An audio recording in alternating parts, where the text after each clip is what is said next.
Quadratic equation. Now I know it's a quadratic equation, but the highest power here is 3. So basically what you're looking at here is a higher ordered polynomial, and generally you still want to get it equal to 0 and see what happens. So I'm going to move the 10x squared to the other side and put the exponents in descending order.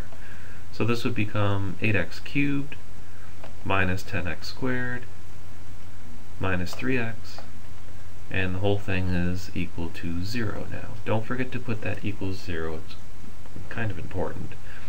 Alright, and again I can look at the three terms, and the first step of factoring is to pull out the greatest common factor, which in this case would just be x.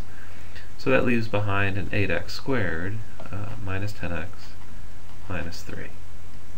And this whole thing is still equal to 0. Alright, well, I pulled out the greatest common factor, and what I'm left with is a quadratic.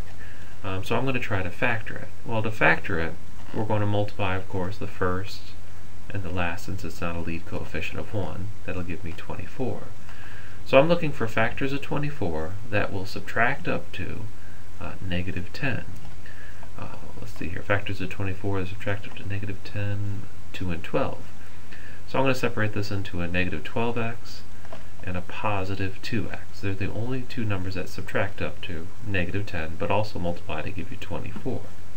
I'll bring down the 8x squared and that minus 3. So we're going to group this by factor by grouping. So we're going to pull out the GCF of the first two, which is 4x. That leaves us with a 2x minus 3. Oops.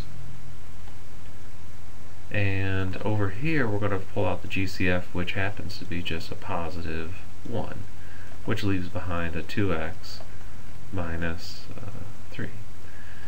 And they both have something in common, so we're going to pull out that 2x minus 3 and leave behind a 4x plus 1. Now don't forget to bring down that common factor that we pulled out earlier. So out front here is this x, and the whole thing is equal to 0. Now just like before, when the product of two numbers was equal to 0, one of them was equal to 0. Here we have the product of three numbers, this x, the 2x minus 3, and the 4x plus 1. So one of them has to be equal to 0. So either x is equal to 0, which gives you the solution right off, or 2x minus 3 is equal to 0, or 4x plus 1 is equal to 0. And after solving each one of these simple linear equations, we're going to get the solution set of x is equal to, well, the first one being 0, the second one being 3/2, and the last one being negative 1/4. And that would be our solution set.